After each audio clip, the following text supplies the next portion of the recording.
Good morning and welcome to today the news on Vanguard Live. My name is Dablola Ogushaki and I'm with my co-host Ize-Iyamu. It's lovely having you with me in the Yeah, studio my this one. I pleasure. think this is the first time I'm doing this with you in the studio.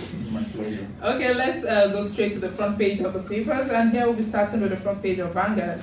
And we have Obaseki, Sholomole's men at war over attack on convoy. And the riders, Obaseki, Ize-Iyamu battle for monarch's blessings, get titles. Body judge blast Fayose over remarks on Obaseki.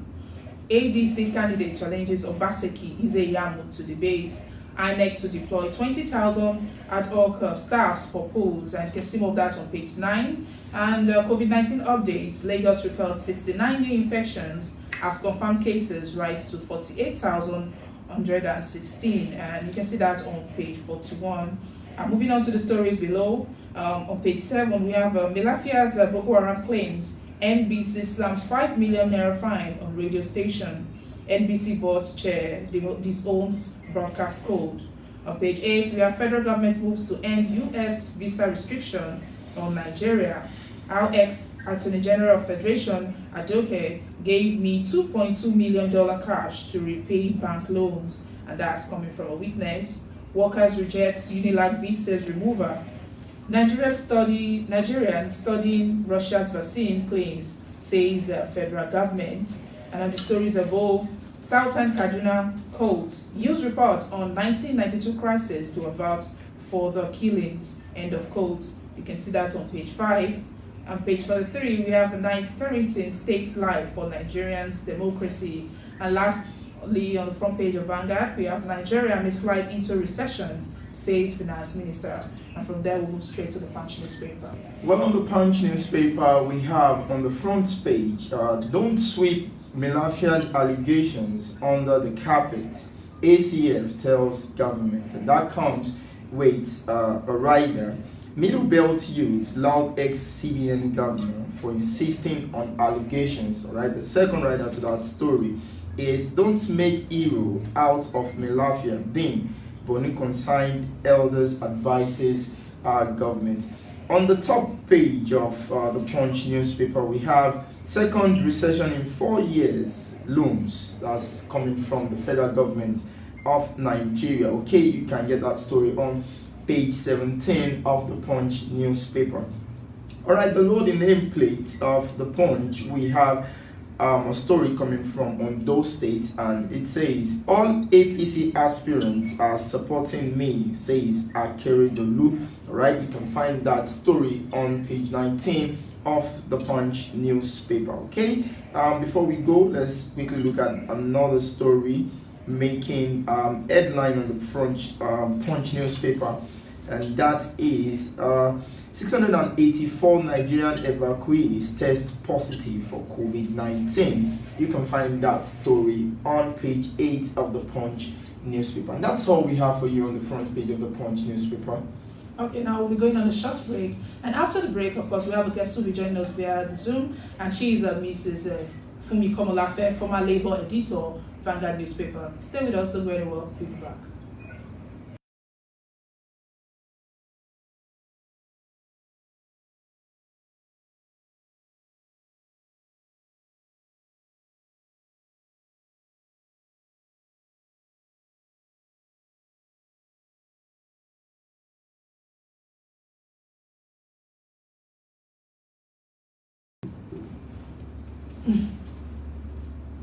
All right, welcome back. If you're just joining us, this is Today in the News on Vanguard Live.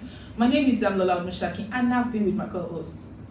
Ize-Iyamu. And of course, we've reviewed some of the front pages of the papers, and now this is the analysis segment. And of course, joining us via Zoom is Mrs. Fumi Komolafe, former Labour editor, Vanguard newspaper. Good morning, Mrs. Fumi. Good morning, Mrs. Komolafe. Mrs. Komolafe, can you hear us? I think we're having network interruption there. Well, I think, yes. Hello, Mrs. Fumi, can you hear us? Okay, that's owing to a poor network there. Until we resolve that. Well, you...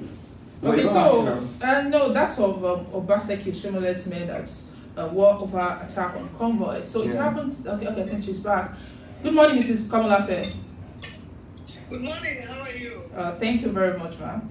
Okay, so going straight to the story of the day, Governor Obaseki was actually attacked in Oshomole's ward, and based on what has been said now, it's said that it's Oshomole that actually tried to attack them. That's coming from PDP, and an aide to Oshomole actually, who is from Apana, debunked the rumor, saying that that this is just something that APC is trying to do, that it's actually Shaibu, that the vehicle they used to convey the governor, that it was the vehicle of Shaibu. So what do you think about this whole thing going on with APC and PDP? Because this is like a constant war, they're always engaged in a war of words. First, I think that it is still an allegation that somebody's supporters attacked, that Oshomole's supporters attacked the Obaseki's convoy. It is yet to be proven. Now, if you look at what has been going on in Edo State, a particular group has a history of violence. Okay? But this is politics. We cannot absolve anyone or everyone without investigation. The right thing, that's why I say it still remains an allegation. The right thing is for the police to investigate if they arrested anyone, who is whoever they arrested. Even though Obaseki is claiming that they attacked him, I cannot absolve his of state managing that violence. Because if you remember, recently he was on television. He paraded some guys where he was saying that with you guys around me, I will mix force with force, violence with violence. He said that.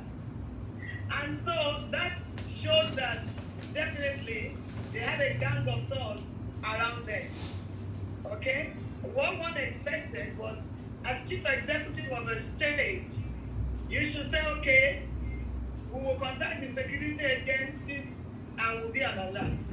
Now, going to, you know that you are going to Oshomole's territory, let me put it that way, because everywhere belongs to everybody. Everybody can be anywhere.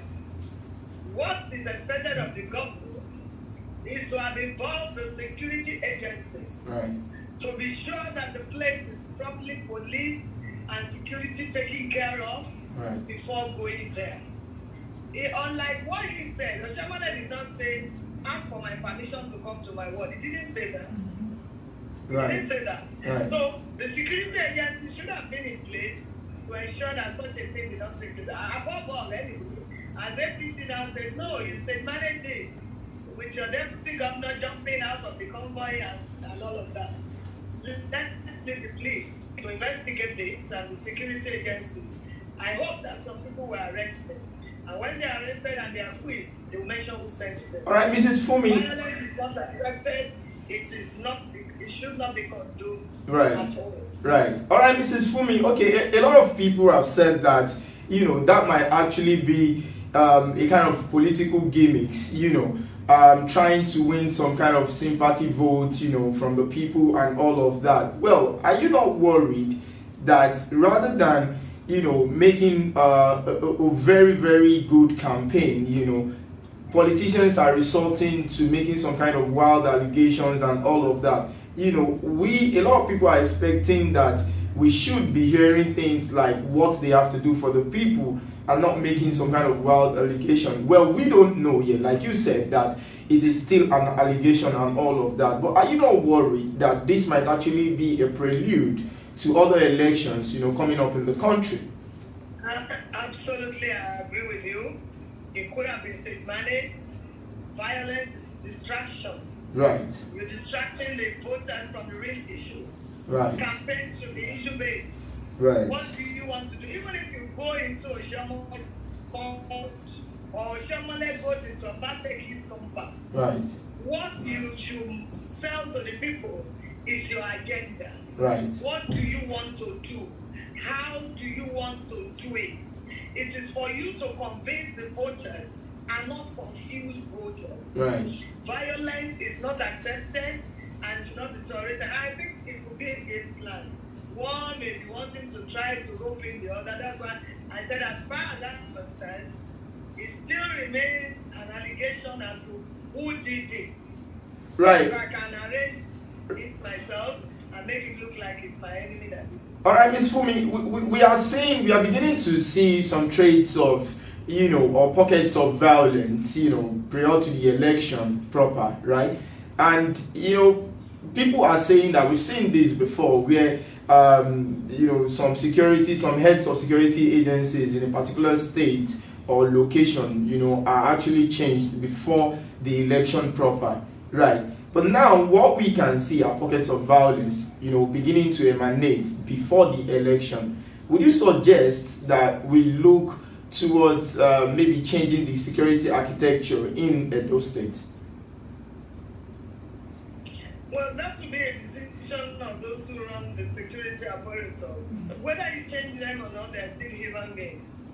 I think that it's by the grace of God, we should have violent free election. And that is determined by the vigilance of voters themselves. Voters need to be vigilant. I mean, if I vote in a particular word, people should have been seeing me there. Vote. This shouldn't be my first time. Right. So if you see a trained face, draw alert to it. Look,